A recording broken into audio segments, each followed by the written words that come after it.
Lieutenant Marcus Harker pressed his ear to the trench wall, feeling the vibrations through mud-caked timber and rusted iron. The sound had been haunting Third Company for 7 days now, a distant melodic tolling that seemed to drift across no man's land like incense smoke. His men whispered that it was the bells of New Antioch calling them home, but Harker knew better. New Antioch had fallen 3 months ago, its cathedral spires reduced to skeletal frames clawing at ash-gray skies. The melody was wrong. Each note hung too long in the air, resonating with a frequency that made his teeth ache and his vision blur at the edges. Corporal Davies had started humming along 2 nights ago, unconsciously matching the rhythm with his breathing. By morning, Davies couldn't remember his sister's name. Harker scraped frost from his periscope and peered across the scarred wasteland that stretched between the trenches. The morning mist clung to crater lakes filled with black water, and somewhere in that poisoned fog, the bells continued their endless song.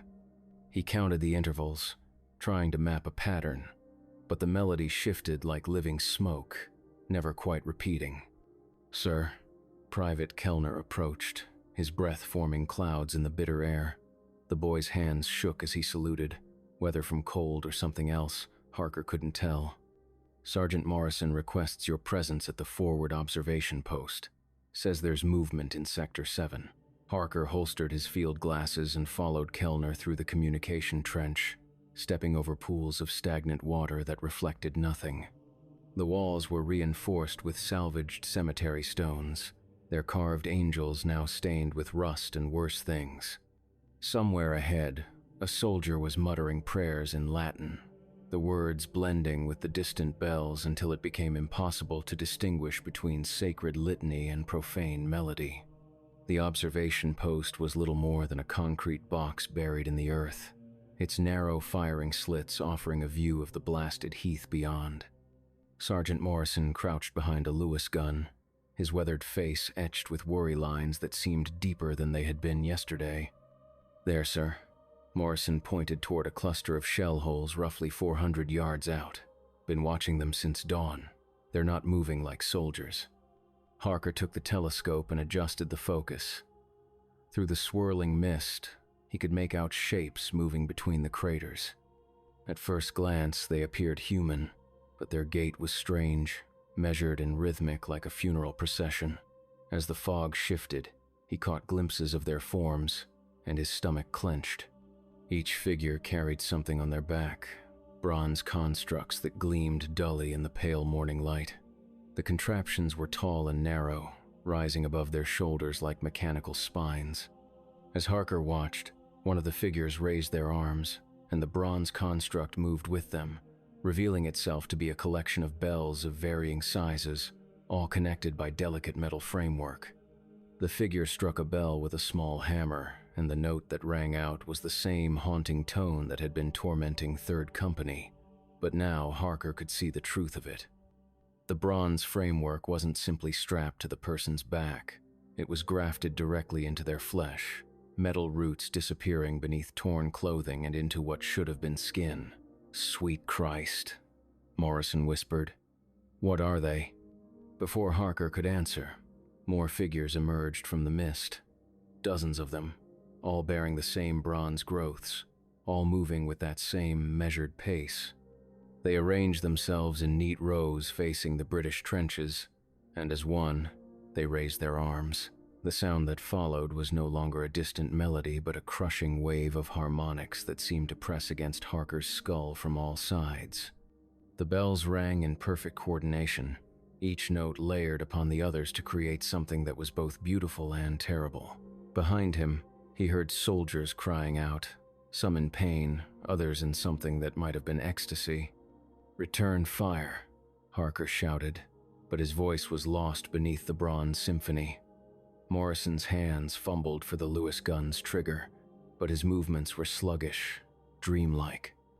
The gunner's eyes had taken on a glazed quality, and his lips were moving in time with the bells. Harker grabbed Morrison's shoulder and shook him violently.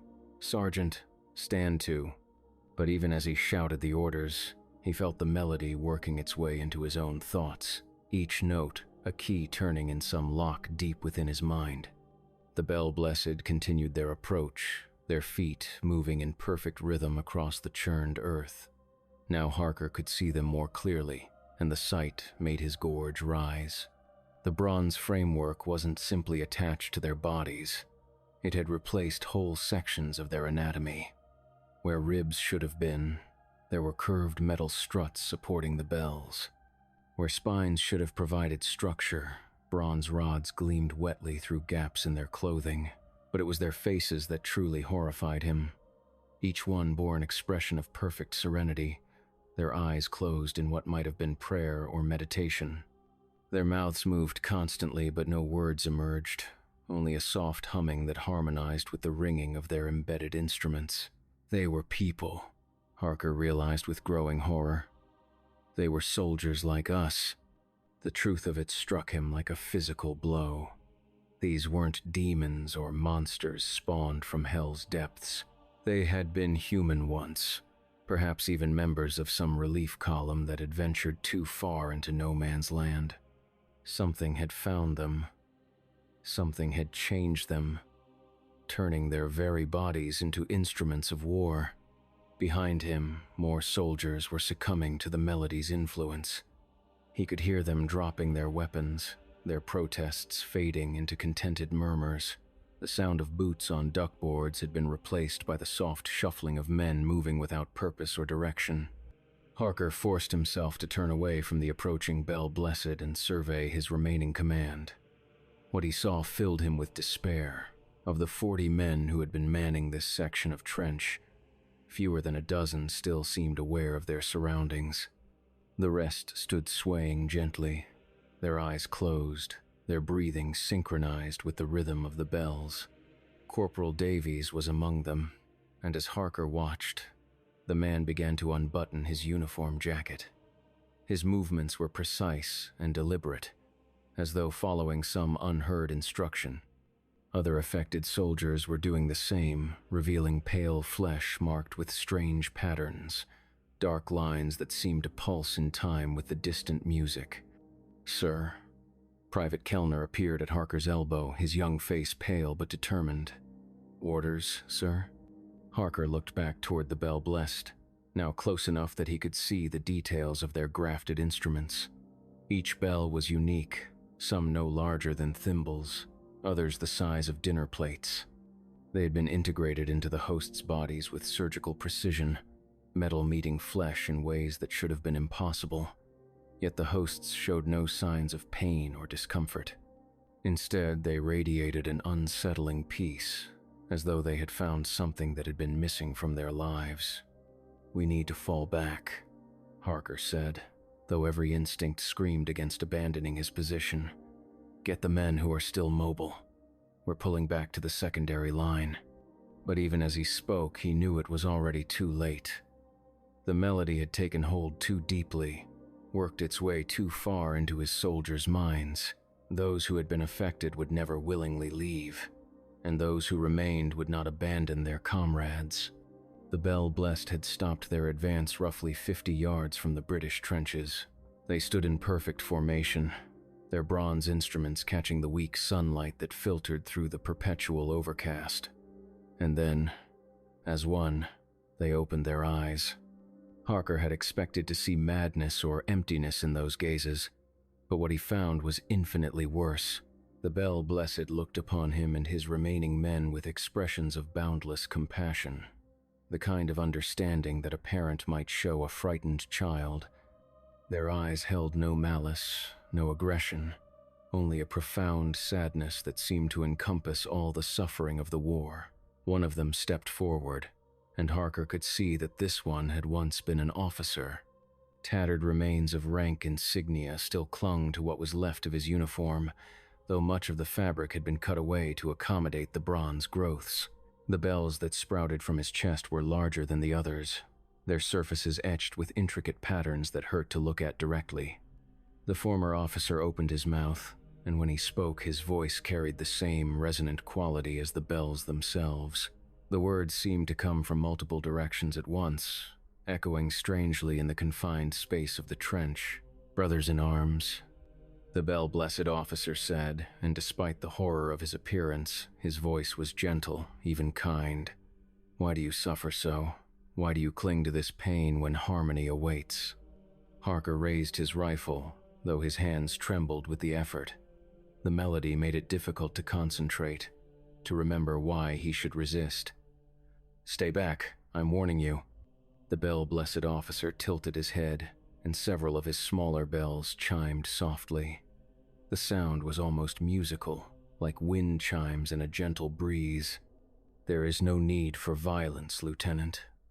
We have come to offer you peace. Look around you. See how your men have already begun to understand. Harker glanced over his shoulder and felt his heart sink. More of his soldiers had joined the swaying congregation, their weapons forgotten on the trench floor. They stood with arms outstretched toward the Bell-Blessed, their faces radiant with a joy that was terrible to behold. What did you do to them?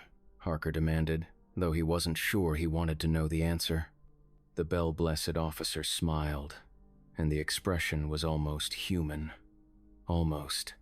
We have given them what they sought when they first heard our song. Release from the burden of individual suffering. Freedom from the weight of memory and regret. They volunteered, Lieutenant. Each and every one chose this gift. Volunteered? Harker's voice cracked. Look at you. Look what you've become. Yes, the officer agreed, and he ran one hand along the bronze framework that had replaced his rib cage. The metal rang softly at his touch, producing a note of pure contentment. We have become something greater than we were. No longer bound by the limitations of flesh and bone, no longer tormented by the echoes of past failures. We are music made manifest, harmony given form. Behind the officer, the other Bell-Blessed began to move again, not toward the trenches but in slow circles around their leader. Their bells created a complex rhythm, layers of sound that seemed to tell a story without words. Harker found himself listening despite his fear, trying to understand the narrative woven into the bronze symphony. It was a tale of soldiers lost in no man's land, wounded and dying in shell holes while their comrades retreated. It spoke of abandonment and despair, of men calling out for help that never came. But then the melody shifted, becoming something brighter, more hopeful. The lost soldiers had been found by something ancient and benevolent, something that offered them a chance to transcend their mortality and join in eternal song. It's a lie, Harker whispered, though he wasn't sure who he was trying to convince. You're not human anymore. You're something else wearing their faces. The Bell-Blessed officer's expression didn't change, but several of his bells rang out in what might have been laughter. Humanity is a burden we have chosen to lay down. These vessels we once called bodies were prisons of bone and sinew, trapping us in individual suffering. Now we are part of something greater, connected to all who have accepted the gift. As if to demonstrate his point, the officer extended one hand toward Corporal Davies. The affected soldier stepped forward without hesitation, his movements fluid and graceful. When their hands touched, Davies' face lit up with understanding, as though he had just remembered something vitally important.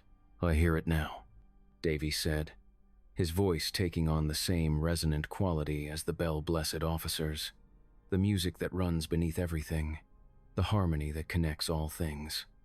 Dark lines began to spread from where the officer's hand touched Davies' skin, forming intricate patterns that resembled sheet music written in flesh. The corporal showed no sign of pain, only wonder as the markings spread up his arm and across his chest. Harker raised his rifle again, this time aiming directly at the Bell-Blessed officer's head. Let him go. I cannot release what was never bound, the officer replied calmly.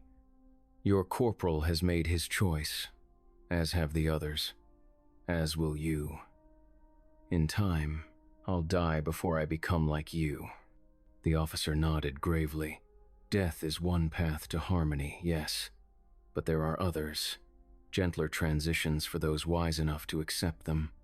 The Bell-Blessed began to sing then, not with their voices but with their instruments. a chorus of bronze and flesh that rose and fell like breathing. The melody was more complex now, incorporating new themes and variations that spoke of transformation and rebirth.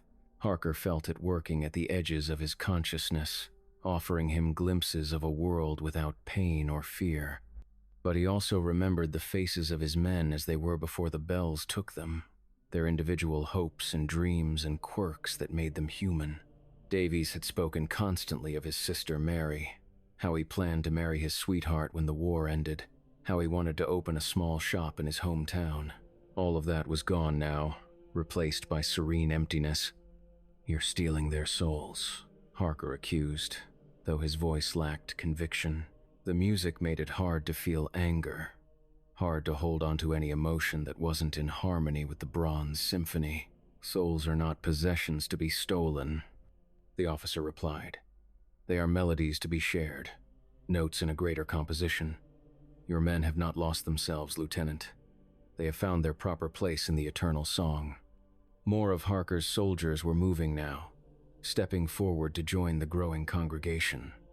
Private Kellner was among them, the young man's face radiant with newfound understanding. As Harker watched in horror, Kellner began to remove his uniform, revealing skin that was already marked with the dark musical notation. "Please," Harker said, though he wasn't sure what he was pleading for. "They have families, people who love them, and they will be reunited in time," the officer assured him. "All who hear the song will eventually answer its call. Mothers and fathers, wives and children, all will join the chorus when their moment comes.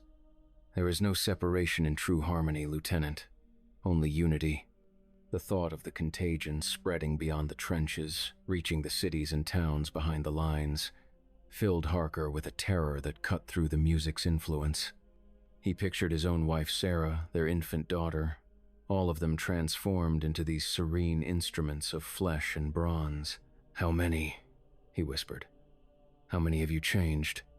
The bell-blessed officer smiled again, and this time there was something almost pitying in his expression. "We began with a single company, lost in the ruins of St. Mihiel. 60 men who had been abandoned by their commanders, left to die in a poisoned shell hole. We found them in their final moments and offered them choice, just as we offer you now. 60 men." Harker's mind reeled as he tried to calculate the implications. If each of those men could convert others at the same rate, the numbers would grow exponentially. The entire front could be compromised within weeks. "But it doesn't have to be a plague," the officer continued as though reading Harker's thoughts. "Those who accept willingly require less alteration.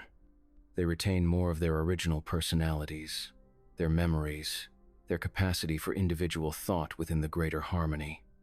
It is only those who resist that must be more thoroughly integrated." As if to demonstrate, the officer gestured toward Davies. The corporal's transformation was nearly complete now, dark lines covering most of his exposed skin in intricate patterns.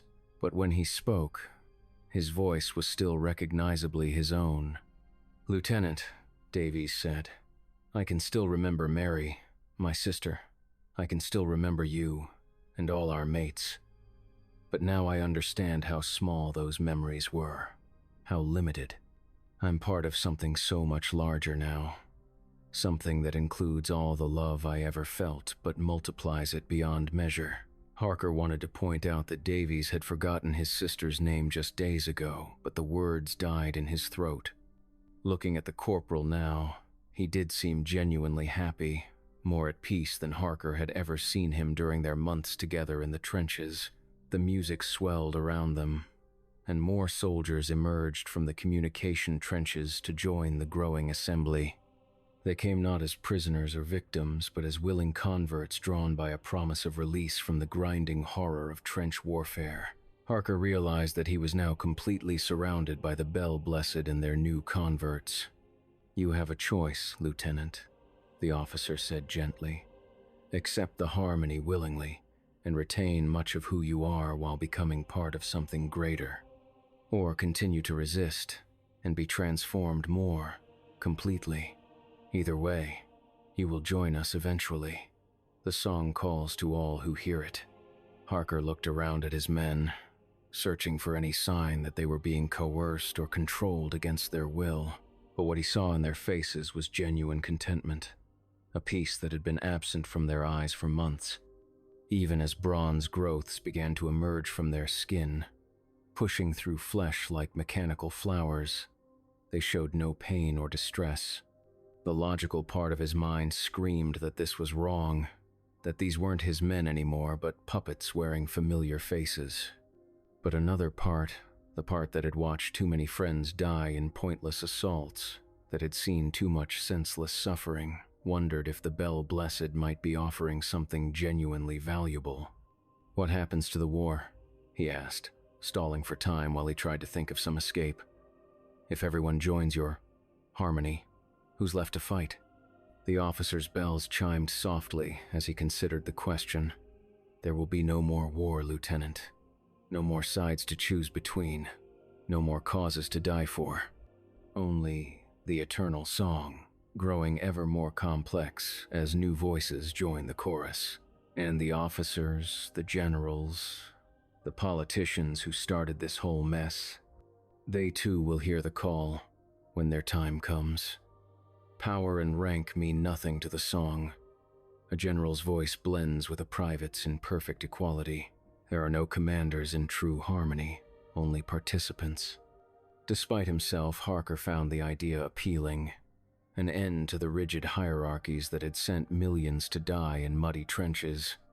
An end to the class divisions that determined who lived and who died based on accident of birth. The Bell Blessed offered a form of equality that no political system had ever achieved. But it was also an end to choice, to individuality, to all the messy contradictions that made people human. The converted soldiers around him might be at peace, but they were also fundamentally changed, their complex personalities reduced to simple notes in a larger composition. "I need time to think," Harker said, though he suspected time was a luxury he no longer possessed. The officer nodded understandingly. "Of course. Such a momentous decision should not be made in haste. We will wait while you consider our offer." The Bell Blessed took a step back, but they didn't withdraw.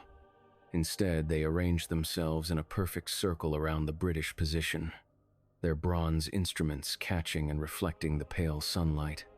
The melody they played was softer now, less insistent, but no less pervasive. It filled the air like fog, seeping into every corner of the trench system. Harker tried to focus on his tactical situation, to think like a soldier rather than a potential convert.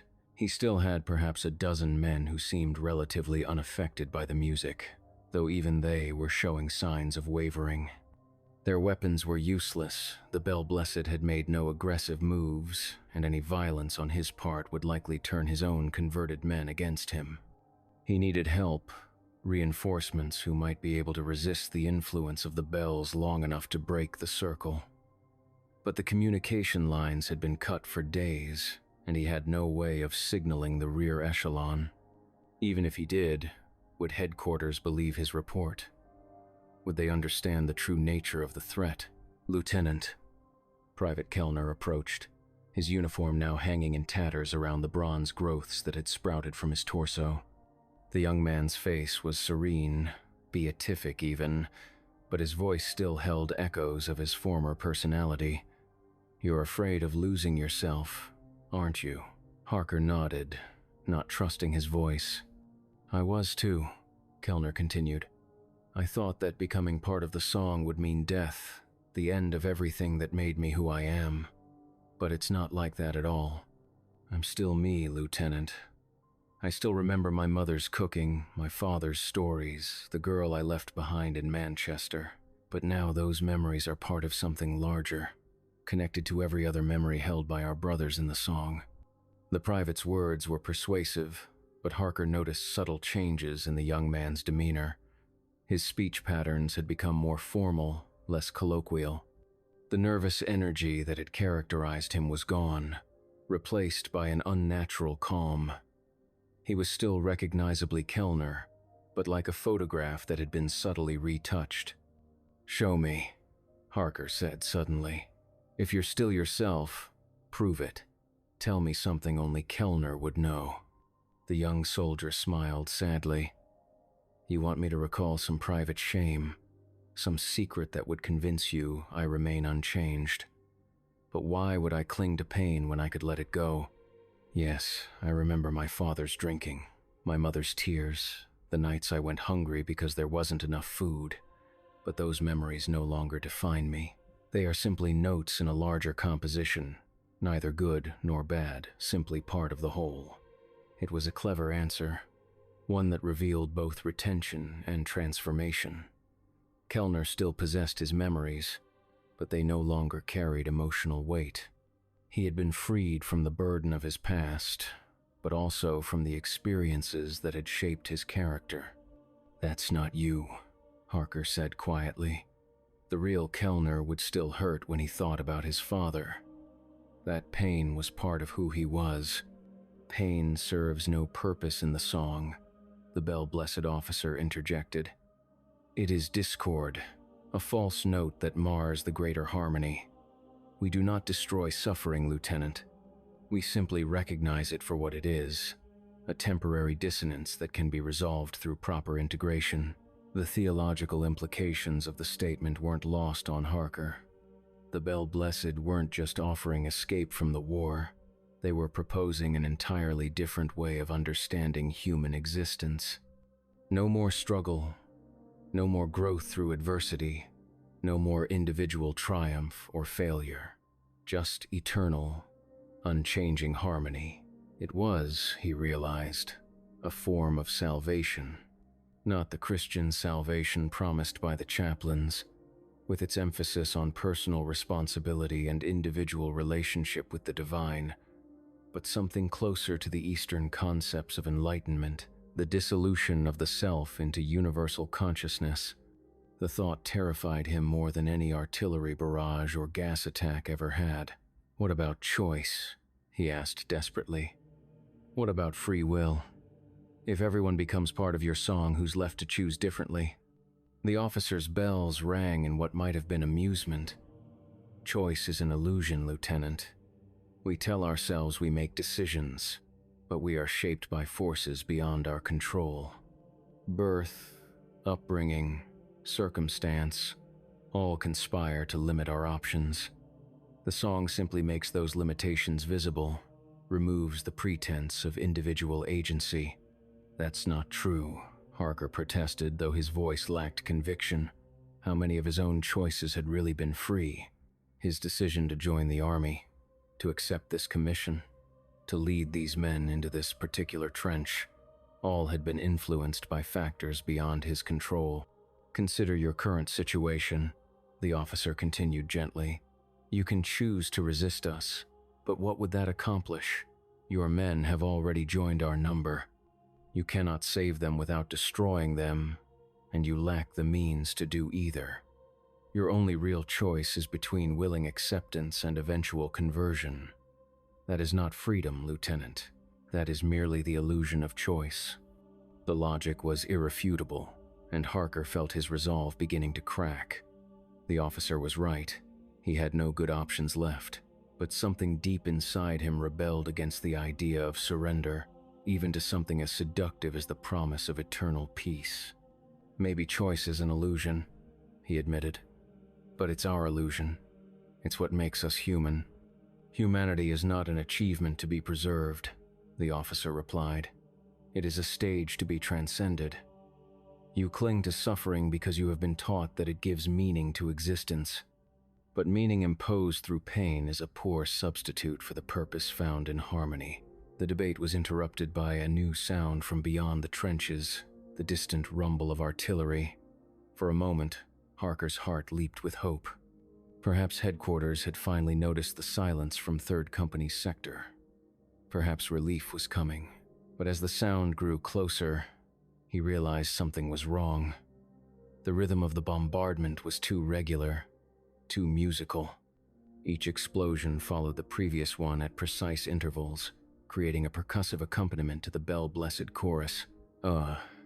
the officer said, his bronze instruments chiming with satisfaction. "The artillery has heard our song as well. They come not as enemies but as new instruments for the greater composition." Through his periscope, Harker could see figures moving in the distance, but these weren't rescue parties or attacking forces. They moved with the same measured gait as the Bell Blessed, and as they drew closer, he could make out the bronze growths that marked them as converts. "How many?" he whispered, though he dreaded the answer. "The song grows with each passing hour," the officer replied. "Companies become battalions, battalions become regiments. Soon, entire armies will join the chorus. The generals in their comfortable headquarters, the politicians in their distant capitals, all will hear the call eventually." The approaching figures were close enough now that Harker could see their individual faces. They had once been British soldiers, he realized, members of neighboring units who had been sent to investigate the silence from 3rd Company. Now they carried bronze instruments of their own, smaller than those of the original Bell Blessed but no less integrated into their flesh. "They volunteered as well?" Harker asked, though he already knew the answer. "Each heard the song and made their choice," the officer confirmed. "Some resisted longer than others, but all ultimately recognized the futility of individual struggle. They are happier now, Lieutenant, free from the burden of command, from the weight of responsibility for their men's lives." The new arrivals began to arrange themselves around the existing circle, adding their voices to the bronze symphony. The melody grew more complex, incorporating themes and variations that spoke of unity across former divisions. British and German, French and Austrian, all distinctions seemed meaningless in the face of the greater harmony. "Listen," the officer commanded, and despite himself, Harker obeyed. The music had evolved beyond simple melody into something approaching true composition. He could hear individual stories woven into the bronze tapestry, the tale of each convert's journey from resistance to acceptance. There was the story of a German machine gunner who had held his position alone for 3 days, his narrative blending seamlessly with that of the British sniper who had been trying to kill him. Their conflict had been resolved not through victory or defeat, but through mutual transcendence. "Beautiful, isn't it?" Davies asked, approaching with arms outstretched. The corporal's transformation was nearly complete now, bronze bells sprouting from his chest and back like mechanical flowers. But his face was radiant with joy, more alive than Harker had ever seen him. "Davies," Harker said weakly, "do you remember what we talked about last week? Your plans after the war?" "I remember," Davies replied, his voice harmonizing with the distant bells. "But those plans seem so small now, so limited. Why dream of owning a shop when I could be part of something that encompasses all commerce, all trade, all human endeavor? Why love one woman when I could feel the love that connects every soul?" It was a compelling argument, Harker had to admit. The scope of existence offered by the Bell Blessed was vast beyond imagining, a participation in universal consciousness that dwarfed any individual ambition. But it also meant the end of personal relationships, of intimate connections between specific individuals. "What about Mary?" he pressed. "Your sister. Do you still care about her specifically? Or is she just part of some general feeling of love for humanity?" Davies paused, his bronze bells chiming softly as he considered the question. "I love her as part of the whole," he said finally. "But yes, there is something unique about the melody that represents her, something that makes her song special within the greater composition. When she joins us, as she inevitably will, that uniqueness will be preserved even as it becomes part of something larger." The answer was both reassuring and horrifying. Davies retained some individual attachment to his sister, but it had been abstracted, made theoretical rather than immediate. He loved the idea of Mary rather than Mary herself. "You're talking about the death of love," Harker said. "Real love, between specific people. You're replacing it with some kind of universal benevolence. Love that clings to the specific is possessive, the Bell-Blessed officer interjected. "It seeks to own rather than to share, to exclude rather than to include. The harmony we offer transforms possessive love into universal compassion, limited attachment into boundless acceptance." The philosophical debate was making Harker's head spin, partly due to the music's influence and partly because he was beginning to see the validity in the Bell-Blessed position. Human love was often possessive, exclusive, jealous. Wars had been fought over such attachments. Perhaps the universal love offered by the bronze song really was superior, but something in him continued to resist, some core of stubborn individuality that refused to be harmonized away. He thought of his wife Sarah, of the way she looked at him when she thought he wasn't watching, of their daughter's laugh when he made funny faces. Those weren't abstract concepts or theoretical ideals. They were specific, irreplaceable experiences that belonged to him alone. "I won't let you take that away from me," he said, though his voice cracked with exhaustion. The officer's expression remained compassionate, but there was a hint of sadness in his bronze-rimmed eyes. "No one seeks to take anything from you, Lieutenant. We offer only addition, not subtraction. Your love for your family will remain, enhanced and magnified by connection to all other love. You will not lose Sarah and your daughter. You will gain sisters and daughters beyond counting. But they won't be mine," Harker insisted. "They won't be special to me anymore." "Special is another word for separate," the officer replied gently. "In true harmony, nothing is separate. Everything is connected. Everything is part of the same eternal song. Your wife and daughter are already part of that song, Lieutenant. They simply haven't learned to hear it yet." The implication sent a chill through Harker that cut through even the music's warming influence. "They're not here. They're safe in London. Distance means nothing to the song," the officer assured him. "It travels on wind and water, through earth and air. Even now, it spreads beyond the battlefields, carried by those who have heard it and answered its call.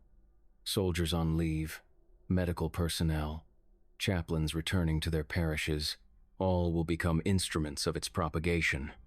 Harker tried to imagine London filled with Bell-Blessed, the great city's population converted into a bronze orchestra playing eternal harmony. The thought should have filled him with horror, but the music made it difficult to maintain that reaction. Instead, he found himself wondering if such a transformation might not be preferable to the current world of suffering and conflict. "How long?" he asked. "How long before everyone hears the song?" The officer's bells chimed thoughtfully. Time has little meaning in harmony, but if you require an estimate, perhaps months rather than years. The song grows exponentially, each new voice adding to its power and reach. Soon it will be impossible to ignore, impossible to resist. And then what? When everyone has joined your chorus, what happens next? "Then the true work begins," the officer said, his voice taking on an almost religious fervor. "The song we sing now is just the overture, a simple melody to draw in new voices. Once all humanity has joined the chorus, we can begin the real composition, a symphony of such complexity and beauty that it will remake the very fabric of reality." The scope of the ambition was breathtaking. The Bell-Blessed weren't just seeking to end human conflict, they were proposing to transform existence itself through collective musical consciousness. It was megalomania on a cosmic scale, or perhaps genuine transcendence. Harker was no longer certain he could tell the difference. "You're insane," he whispered. But even as he spoke, he wondered if sanity itself might be a limiting concept, another form of separation that the song sought to dissolve. "Sanity is conformity to collective delusion," the officer replied calmly. "We offer escape from the madness of individual consciousness into the clarity of universal understanding. Look around you, Lieutenant. See the peace your men have found. Is this insanity, or is it the first glimpse of true mental health?" Harker did look, and what he saw shook him to his core. His soldiers, the men who had been under his command for months, showed no signs of distress or coercion. They moved with purpose and grace, their bronze growths gleaming in the pale sunlight like organic jewelry. They spoke to each other in voices that harmonized perfectly, creating spontaneous music with every conversation. Most disturbing of all, they seemed genuinely happy. Not the manic joy of those driven mad by shell shock, but a deep contentment that Harker had never seen in the trenches.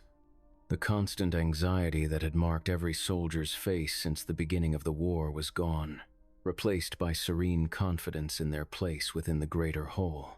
They look peaceful, he admitted reluctantly. Because they are at peace, the officer confirmed. The war continues around us, Lieutenant, but it no longer touches them. They have found sanctuary within the song, refuge from the storm of individual suffering. A new sound interrupted their conversation, the approach of vehicles from the rear lines. Harker's heart leaped again, thinking rescue had finally arrived, but the bell-blessed showed no alarm. Instead, they began to arrange themselves in a more formal pattern, as though preparing to welcome expected guests. Through his field glasses, Harker could see a convoy of staff cars approaching along the muddy road that connected the front lines to divisional headquarters. The vehicles moved in perfect synchronization, their engines humming in harmony with the distant bells. As they drew closer, he could make out the figures inside, and his blood turned to ice. The occupants wore the uniforms of high command, but their posture was wrong, too rigid and rhythmic. Through the windscreens, he could see the telltale glint of bronze growth sprouting from their necks and shoulders. The song had indeed reached the rear echelon, converting those who should have been coordinating resistance into willing instruments of its propagation. General Hastings, Harker breathed, recognizing the lead vehicle's passenger. The divisional commander had visited the front lines only once since Harker's arrival, a gruff career soldier who spoke of duty and sacrifice with genuine conviction. Now he sat motionless in the back seat, his chest rising and falling in perfect rhythm with the bells. The convoy came to a halt just outside the communication trench, and the converted officers emerged with fluid grace. General Hastings led the group, his bronze modifications more elaborate than those of the common soldiers. The growths that sprouted from his uniform formed complex geometric patterns, creating a framework that seemed to channel and amplify the surrounding music. "Lieutenant Harker," the general said, his voice carrying the same resonant quality that marked all the bell-blessed. "I apologize for the delay in responding to your situation. We came as soon as we understood the true nature of what was occurring here." "Sir," Harker said automatically, years of military conditioning overriding his horror. "The position has been compromised. The men have been affected by some kind of contagion." General Hastings nodded gravely, but there was no concern in his expression, only the same serene understanding that marked all the converted. "Indeed, Lieutenant, and what a gift it has proven to be. Your men were the first to receive the blessing in this sector. They have shown remarkable adaptability to their new circumstances." The other staff officers spread out behind the general, their bronze instruments creating a complex harmony that seemed to weave itself into the very air. Harker recognized Colonel Morrison from Supply, Major Webb from Intelligence. Even the divisional chaplain, Father Mackenzie, all bore the marks of conversion, their individual personalities subsumed into the greater musical whole. "This is madness," Harker said, but his protest lacked conviction. The accumulated weight of the song had worn down his resistance, making it difficult to maintain any emotion that wasn't in harmony with the bronze symphony. "Madness is repetition without purpose," Father Mackenzie interjected, his voice blending seamlessly with the surrounding music. "We have been fighting the same war for years, Lieutenant. The same trenches, the same objectives, the same pointless sacrifices. The song offers escape from that cycle, transcendence beyond the limitations of individual struggle." The chaplain's words carried particular weight, coming from a man who had dedicated his life to spiritual matters.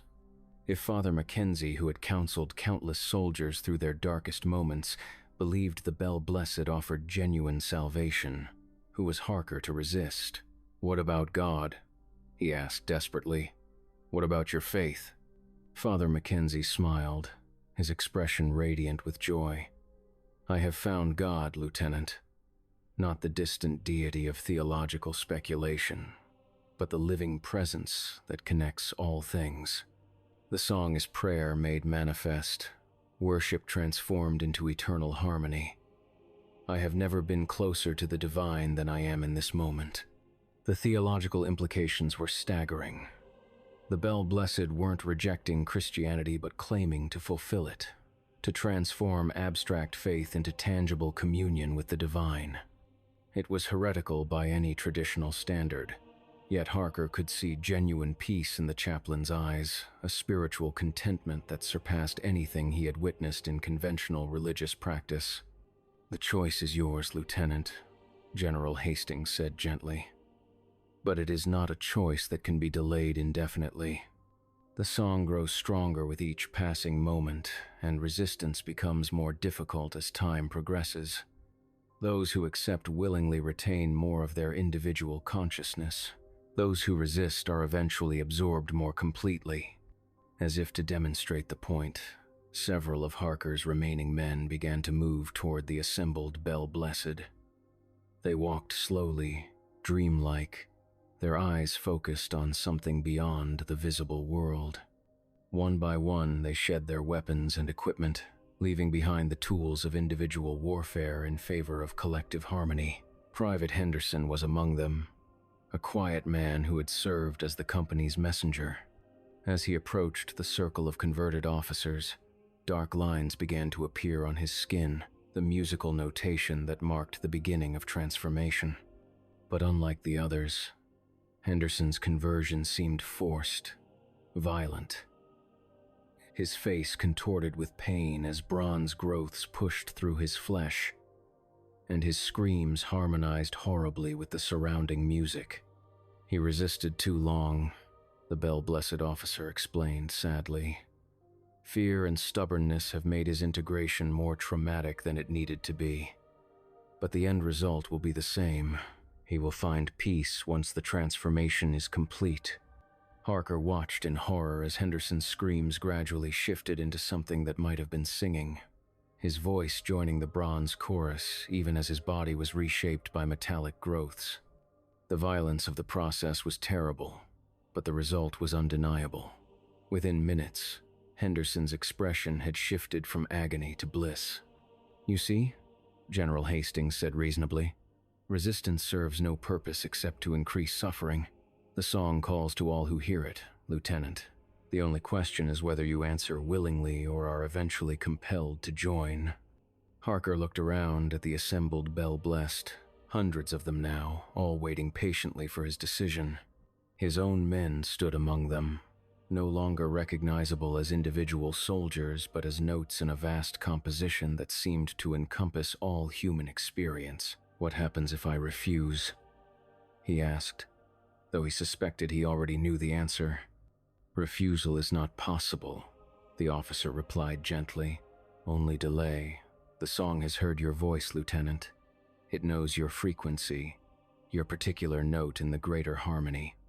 Even if you fled to the ends of the earth, you would eventually hear its call and return to take your place in the chorus." The inevitability of it was crushing. Harker realized that from the moment he had first heard the distant bells, his fate had been sealed. He could choose the manner of his conversion, but not whether it would occur. Free will had been an illusion all along, a comforting fiction that masked the deterministic nature of existence. "My wife," he whispered. "My daughter. Will they be safe?" "They will be transformed as all are transformed," General Hastings replied. "But their essence, what makes them uniquely themselves, will be preserved within the greater whole. You will be reunited with them, Lieutenant, not as separate individuals bound by possessive love, but as complementary notes in an eternal symphony." The promise was both comforting and terrifying. Harker would not lose his family, but he would lose the exclusive relationship that made them his family. They would become part of the universal chorus, their individual significance dissolved into collective harmony. And if I choose to resist, what happens to them then? The same end, but reached through greater suffering, the officer said sadly. Your resistance would not save them, Lieutenant. It would only ensure that their conversion, like Henderson's, is more traumatic than necessary. The logical trap was complete. Resistance would not prevent the inevitable. It would only make it worse for everyone involved. Harker's only real choice was between willing acceptance and eventual forced conversion. Around him, the Bronze Symphony grew more complex, incorporating new themes that spoke of home and family, of love transcendent and unified. He could hear echoes of Sarah's voice in the harmony, hints of his daughter's laughter woven into the musical tapestry. The song was showing him what reunion would sound like, what harmony with his loved ones would feel like. It was beautiful beyond description, and more terrifying than any battlefield horror he had ever witnessed. I need to hear her voice, Harker said desperately. If Sarah has truly joined your chorus, let me hear her sing. The Bell Blessed exchanged glances that somehow managed to convey volumes of communication without words. Then the officer nodded slowly, his bronze instruments chiming with something that might have been sympathy. The distance is great, he warned, but the song carries across all barriers. Listen carefully. The harmony shifted, focusing and intensifying until Harker could pick out individual threads within the vast composition. There, almost lost in the complexity of the whole, he heard something that made his heart stop. It was Sarah's voice, or something very much like it, singing a melody that incorporated fragments of the lullabies she had sung to their daughter. But the voice was changed, harmonized with others until it became difficult to separate her individual contribution from the collective whole. Sarah, Harker called out, his voice breaking with emotion. The singing paused, and when it resumed, there was a quality of recognition in the harmony. Sarah's voice became clearer, more distinct, as though the entire chorus was focusing its attention on their reunion. Marcus, the voice said, though it came from all directions at once, carried by hundreds of bronze instruments. I've been waiting for you. The song is so beautiful here, so perfect. Our daughter learns new melodies every day. The words were Sarah's, but the cadence was wrong, too formal and measured. She spoke like someone reciting lines rather than expressing genuine emotion. Yet beneath the artificial rhythm, Harker could hear echoes of the woman he had married, fragments of personality preserved within the greater harmony. Are you happy? He asked, though he dreaded the answer. Happiness is too small a word, Sarah replied through the bronze chorus. I am complete in ways I never imagined possible. The love I felt for you and our daughter was just the beginning, Marcus. Now I love with the full capacity of human consciousness, connected to every soul that has ever lived or ever will live. It was what he had expected, what the Bell Blessed had promised. Sarah retained her love for him, but it had been expanded and abstracted until it was no longer exclusively his. She loved him as part of loving everything, which meant she no longer loved him specifically. And our daughter, she adapts more easily than adults, Sarah said, her harmonized voice carrying notes of what might have been maternal pride. Children are naturally musical, naturally inclined toward harmony rather than discord. She will grow up knowing connection rather than isolation, unity rather than separation. The image of his infant daughter transformed by bronze growths was almost more than Harker could bear. But even as horror washed over him, he found himself wondering if such a fate might not be preferable to growing up in a world torn by war and suffering. She's just a baby, he protested weakly. She will always be your baby, Sarah assured him, her voice now accompanied by what sounded like a child's laughter woven into the bronze tapestry. But she will also be so much more. Every parent's child, every child's perfect companion. She will know love without jealousy, joy without sorrow, connection without loss. The promise was seductive beyond measure. Who wouldn't want such a future for their child? A life free from pain and fear, connected to universal love and understanding. Yet something in Harker continued to rebel against the idea, some stubborn attachment to the messy complications of individual existence. "I want to see you," he said. "Both of you. If you're truly happy, if this is really better, let me see you as you are now." The music paused again, and this time the silence stretched long enough for Harker to wonder if his request had been denied. Then the Bell Blessed began to part, creating a corridor through their ranks that stretched toward the British rear lines. Two figures approached through the gap, walking with the measured gait that characterized all the converted. As they drew closer, Harker felt his heart clench with recognition and revulsion. Sarah looked almost exactly as he remembered her, her face unmarked by the bronze growths that decorated the other Bell Blessed, but her movements were too precise, too controlled, and her expression carried the same serene emptiness that marked all the converted. She held their daughter in her arms, and the child too seemed unchanged except for the unnatural stillness of her posture. "We came as soon as we heard your voice in the song," Sarah said, her words harmonizing with the distant bells. "We knew you would want to see us before making your choice." Harker reached toward them instinctively, but stopped when he saw the dark lines that decorated Sarah's arms, the musical notation that marked her as part of the bronze chorus. Up close, he could see that her apparent normalcy was an illusion. She had been changed just as thoroughly as any other convert, her transformation simply more subtle than most. "You look the same," he said, his voice barely above a whisper. "We are the same," Sarah replied, "but also more than we were. The song preserves what matters while removing what causes suffering. I remember our wedding day, Marcus, but I no longer feel pain at our separation. I remember giving birth to our daughter, but I no longer fear for her future." She was right, Harker realized. The woman before him retained Sarah's memories, her mannerisms, even her way of speaking. But the emotional context had been altered, processed through the filter of collective harmony until individual experiences became universal symbols. "And she remembers me?" he asked, looking down at his daughter. The child turned her head at the sound of his voice, and for a moment her face lit up with recognition. But the expression was fleeting, quickly replaced by the same serene composure that marked all the Bell Blessed. She was still his daughter, but she was also everyone's daughter now. "She knows you," Sarah confirmed, "as she knows all who love her. Your voice is part of her song now, Marcus. It always will be." The reunion he had hoped for was simultaneously granted and denied. His family stood before him, recognizable and yet fundamentally altered. They offered him the promise of eternal connection, but at the cost of exclusive relationship. "Join us," Sarah said, extending one hand toward him. "Let the song make us complete." Harker looked at her outstretched hand, marked with the dark lines that signified integration into the bronze chorus.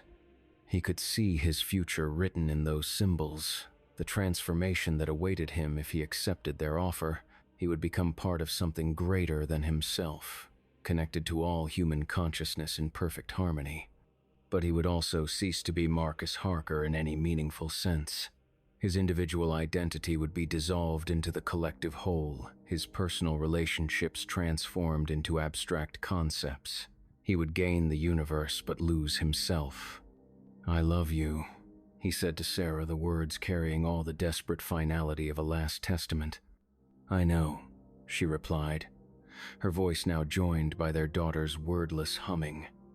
"And soon you will love as we love, with the full capacity of connected consciousness. No more jealousy, no more possessiveness, no more fear of loss." Around them, the assembled Bell Blessed began to sing in earnest, their bronze instruments creating a harmony so complex and beautiful that it seemed to reshape reality itself. The very air shimmered with musical possibility, and Harker felt his resistance crumbling beneath the weight of universal love. But even as his defenses collapsed, a part of him continued to struggle against absorption. It was a small part, a stubborn core of individuality that refused to be harmonized. But it was enough to maintain some semblance of choice. What if I'm wrong? He whispered to himself. What if this really is salvation? The question hung in the air like incense, unanswered and perhaps unanswerable. The Bell Blessed waited patiently for his decision, their faces radiant with compassion and understanding. His converted soldiers stood among them, no longer his men but notes in a vast composition that promised to encompass all human experience. Sarah and his daughter waited closest of all, their hands extended in invitation, their voices weaving promises of reunion and transcendence into the bronze symphony. They offered him everything he had ever wanted, connection and love beyond measure, but at the cost of everything that made him himself. Harker closed his eyes and tried to remember who he had been before the bells began to sing. A lieutenant in His Majesty's army, a husband, a father, a man with hopes and fears and dreams that belonged to him alone. Those identities seemed fragile now, gossamer threads that could be severed by a single note from the bronze chorus. Yet they were his threads, his identity, his choice to preserve or surrender. When he opened his eyes again, the Bell Blessed were closer, their circle tightening around him like a musical noose. Sarah stood directly in front of him, their daughter in her arms, both of them singing wordlessly in harmony with the bronze instruments. "Choose, Marcus," Sarah said, though her voice came from everywhere at once. "Choose quickly, before choice itself becomes impossible." Harker looked around at the assembled converts, hundreds of them now, all waiting for his decision. In their faces he saw peace, contentment, the end of individual suffering, but he also saw the death of everything that made them human. He raised his service revolver, its weight familiar in his hand despite the trembling of his fingers. 6 bullets remained in the cylinder, enough for Sarah, for himself, perhaps for a few of the nearest Bell Blessed. It would solve nothing in the long term, but it might preserve something that mattered more than survival. "I'm sorry," he whispered to his wife and daughter, both of whom watched him with expressions of infinite compassion. "We forgive you," Sarah replied, her voice harmonizing with the bronze symphony even as she spoke words of absolution. "We understand the fear that drives you to this choice, but bullets cannot silence the song, Marcus. They can only delay your participation in its beauty." She was right, he knew. Even if he killed them all, even if he killed himself, the Bell Blessed would continue their work.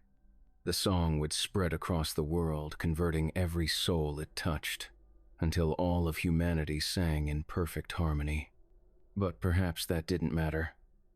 Perhaps the only thing that mattered was the choice itself, the stubborn assertion of individual will in the face of inevitable absorption. "I love you," he said again to Sarah, his finger tightening on the trigger. "And we love you," she replied, her voice joined by their daughter's wordless melody. "We will love you as you are, and as you will become, and as you might have been in any possible world." The gun felt impossibly heavy in Harker's hand, its barrel wavering as he tried to aim. Around him, the Bell Blessed continued their patient vigil, their music growing more complex and beautiful with each passing moment.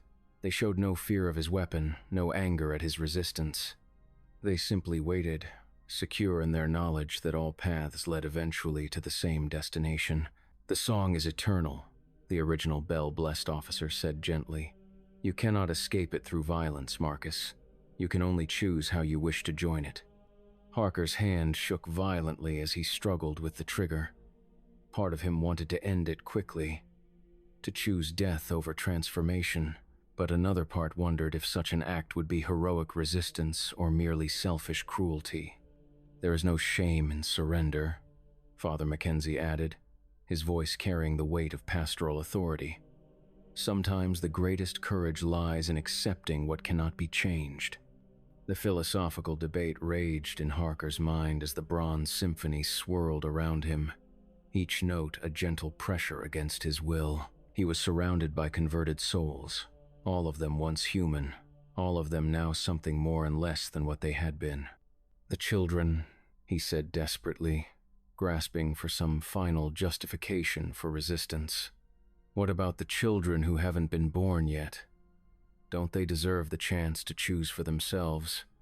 They will be born into harmony, Sarah replied, her voice now accompanied by the sound of phantom infants joining the bronze chorus.